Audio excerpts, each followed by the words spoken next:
Hello everybody, welcome to the Pak forex academy. मैं हूं मोहम्मद ज़ुबैर सुल्तान और आप देख रहे हैं पाक फॉरेक्स एकेडमी यूट्यूब चैनल या फेसबुक पेज।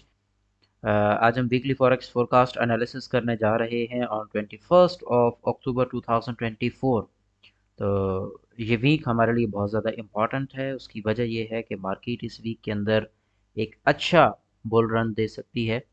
तो सबसे पहले हम चार्ट पे आते हैं और एज़ यूजुअल हम करेंसी से स्टार्ट करने जा रहे हैं। आप तमाम तर मेंबर्स डिस्क्रिप्शन मौजूद व्हाट्सएप कम्युनिटी का लिंक ज्वाइन कर लें। बाकी तमाम तर अपडेट्स आप लोगों को कम्युनिटी में इन्फॉर्म कर दी जाएंगी। सबसे पहले हम आते हैं AUD USD पे और हम यहाँ पे ऑन H4 टेक्निकल एनालिसिस को अगर परसू करें तो यहाँ पे मैंने आप लोगों के साथ AUD USD में एक लेवल डिस्कस किया था। लेवल 1 ये था और लेवल 2 ये था।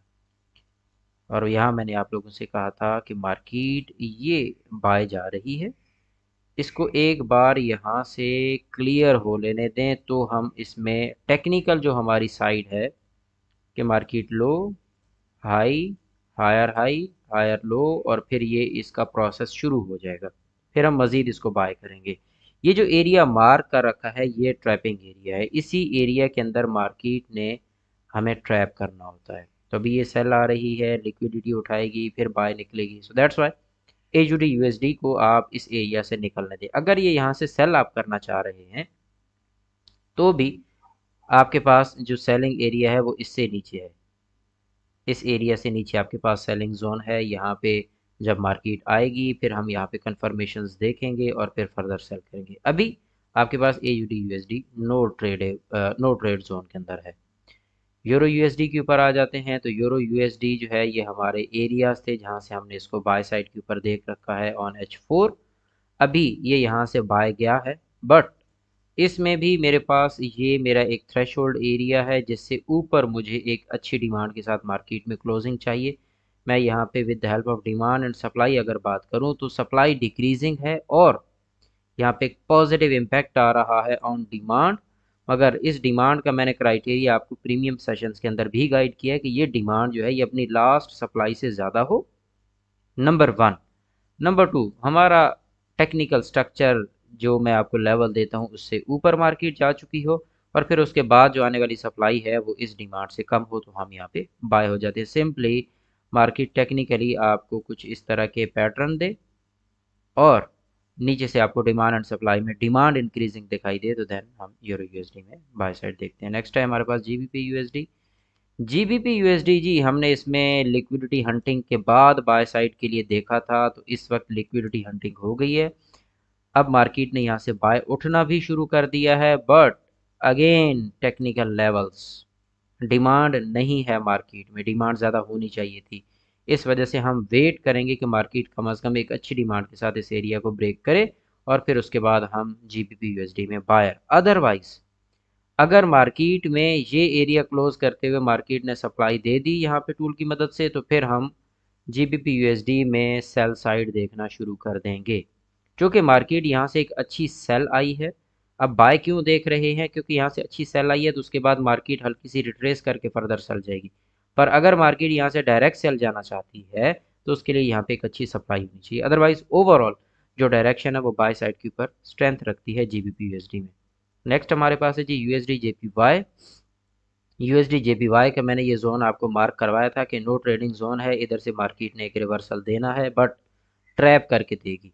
तो मार्केट ये देखें सेल आई बाय निकल गई, सेल आई बाय निकल गई। अब ये स्ट्रक्चर आहिस्ता आहिस्ता अपना शिफ्ट कर रही है। ये डिमांड यहाँ पे डिक्रीजिंग आ गई है बट हमें यहाँ पे इंक्रीजिंग सप्लाई नहीं मिल रही। तो अगर हमें यहाँ पे इंक्रीजिंग सप्लाई एक मिलती है तो हम यहाँ से सेलर होंगे USD JPY में और बहुत लंबे अरसे के लिए सेल होंगे। नेक्स्ट हमारे पास USD CAD। USD CAD जी हमारा ये एरिया है और इसमें एक इंक्रीजिंग डिमांड के बाद अब इसने सेल साइड पे मूव करना है। तो मार्केट यहाँ से ये सेल साइड पे वक्ती तौर पे मूव भी की। अभी भी मैं इसी एनालिसिस को ही प्रेफर करूँगा। मैं मार्केट में एक सेलिंग उठाने की कोशिश करूँगा। द रीज़न इज़ कि मार्केट में ये इंक्रीजिंग डिमांड आई और इस इंक्रीजिंग डिमांड के बाद अब मार्केट सेम एरिया में जा रही है बट डिमांड उतनी नहीं है। और दूसरा मार्केट ने अपना रिट्रेस का क्राइटेरिया फुलफिल नहीं किया। तो एन मुमकिन है कि मार्केट अपर एरिया से ये लिक्विडिटी उड़ाए और फिर उसके बाद वापस नीचे गिर जाए। आगे बढ़ते हैं, हमारे पास है gold. The most awaited gold. अच्छा जी, ये मेरे पास H4 का सिनेरियो है, मार्केट बाय। अब मैं आपको H1 का सिनेरियो दिखाऊं तो मार्केट यहाँ पे भी, वैसे तो ऑल टाइम हाई पे है ही, बट यहाँ पे भी बाय। अब ऊपर अगर मैं देखूं तो मार्केट में ऊपर जाते हुए डिमांड कम हो रही है, बट जाहिर है जब ये वेव प्रिंट होगी तो उसके बाद ही एनालिसिस करेंगे। एज पर H4 अगर मैं देखूं तो मुझे एक अनकरीब रिट्रेस आती नज़र आ रही है। वो आज आ जाए, वो कल आ जाए, बट अब गोल्ड जो है यहाँ से एक पुल बैक देने वाला है, यानी कि ये यहाँ से ऐसे सेल आने वाला है। अब इसके टेक्निकल लेवल्स की अगर मैं बात करूँ H4 की, तो मेरे पास एक ये एरिया पड़ा हुआ है टेक्निकल लेवल, जहाँ पे 2678 के आसपास का है। फिर मुझे ये लिक्विडिटी भी नज़र आती है कि अगर यहाँ आई मार्केट तो ये एरिया भी क्लियर कर सकती है।